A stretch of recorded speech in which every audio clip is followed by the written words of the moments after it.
Assalamualaikum warahmatullahi wabarakatuh. Perkenalkan, nama saya Nabila Aulia dari kelas IPA 2. Di sini saya akan mempresentasikan materi dari perjuangan dakwah Rasulullah di Madinah.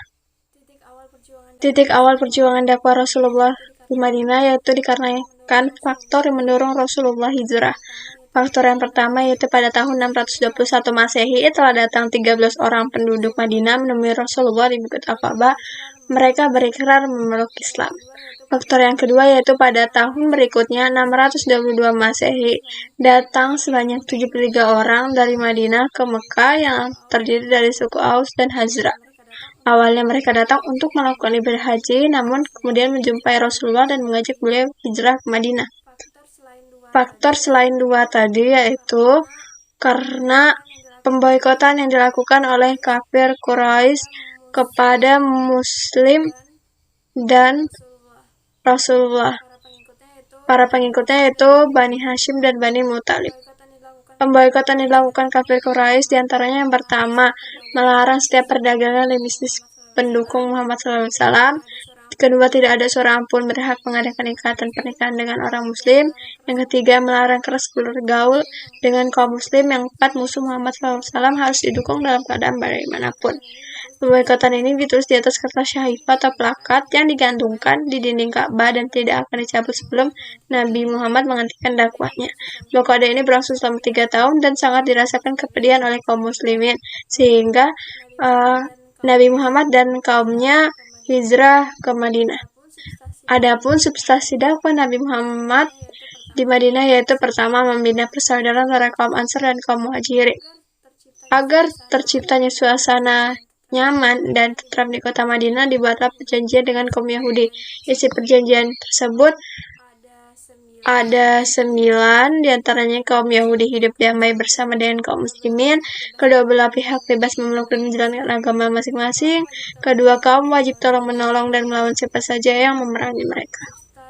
Substansi dakwah Nabi yang kedua yaitu membentuk masyarakat yang berlandaskan ajaran Islam, seperti kebebasan beragama, azan, salat, zakat, dan puasa, serta prinsip kemanusiaan.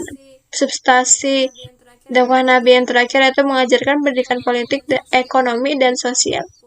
Adapun strategi dakwah Nabi di Madinah. Pertama, meletakkan dasar-dasar kehidupan bermasyarakat seperti membangun masjid, membangun ukhuwah Islamiyah, dan menjalin persahabatan dengan pihak-pihak lain yang non-muslim. Namun karena terdapat hambatan dari kaum Quraisy dan yang lainnya menyebabkan terjadi peperangan antara kaum muslim dengan musuh-musuhnya. Terdapat 5 perang. Yang pertama itu perang Badar. Ini adalah perang pertama kali dalam sejarah Islam yang terjadi pada tanggal 8 Ramadan tahun kedua Hijrah dan dimenangkan oleh Nabi dan kaum muslimin. Perang yang kedua itu perang Uhud, terjadi pada tahun ketiga Hijrah. Hal ini karena kaum Quraisy tidak terima karena dia kalah dalam peperang Badar, sehingga dalam peperangan ini sekitar 70 orang pasukan Nabi gugur sebagai syuhada. Perang yang ketiga itu perang Ahzab atau Khandaq. Perang ini mereka tidak bisa masuk ke dalam Madinah karena parit, sehingga pasukan musuh tersebut membuat tenda di luar parit, namun peperangannya hanya berlangsung 1 bulan karena badai kencang menimpa tenda-tenda mereka. Yang terakhir itu perang Hunain.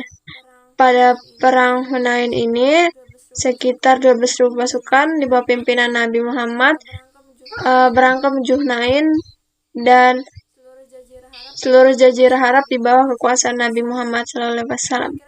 Yang terakhir ada perang Tabuk, merupakan perang terakhir yang diikuti oleh Nabi Muhammad. Dalam perang ini banyak sekali kaum muslimin yang mendaftar untuk berperang, sehingga pasukan Romawi nyalinya menjadi ciut dan menarik kembali ke negerinya. Namun Nabi tidak melakukan pengejaran, tetapi berkemah di Tabuk sehingga daerah itu dapat dikuasai dan dirangkul masuk ke dalam barisan Islam. Strategi dakwah Nabi yang kedua yaitu surat Nabi kepada para raja, diantaranya Raja Ghassan Mesir, Abyssinia, Persia, dan Romawi. Tidak ada satupun raja-raja tersebut menyambut dan menerima ajaran Nabi, namun dari salah satunya ada yang menolak dengan secara kasar, seperti yang dilakukan oleh Raja Ghassan. Ia bukan hanya menolak, namun ia juga membunuh utusan Nabi. Sehingga Nabi Muhammad menyiapkan 3.000 pasukan. Dalam peperangan ini terjadi di Mu'tah, sebelah utara Jazirah Arab, dan pasukan Islam kesulitan menghadapi tentara Ghassan yang dibantu oleh Romawi. Strategi yang ketiga itu penaklukan Mekah. Pada tahun ke-6 Hijrah, Nabi Muhammad dan pasukannya berangkat ke Mekah untuk melaksanakan ibadah haji, namun mereka ditahan dan harus membuat perjanjian Hudaibah yang berisikan ada 5, yaitu kaum muslimin tidak boleh mengunjungi Ka'bah pada tahun ini. Lama kunjungan dibatasi sampai 3 hari. Kaum muslimin wajib mengalihkan orang-orang Mekah yang melarikan diri ke Madinah. Namun sebaliknya, pihak Quraisy menolak untuk mengalihkan orang-orang Madinah yang kembali ke Mekah. Yang keempat, selama 4 tahun dilakukan kegiatan senjata antara masyarakat Madinah dan Mekah. Dan yang terakhir yaitu tiap kabilah yang ingin masuk ke dalam persekutuan kaum Quraisy atau kaum muslim bebas melakukan tanpa mendapatkan rintangan.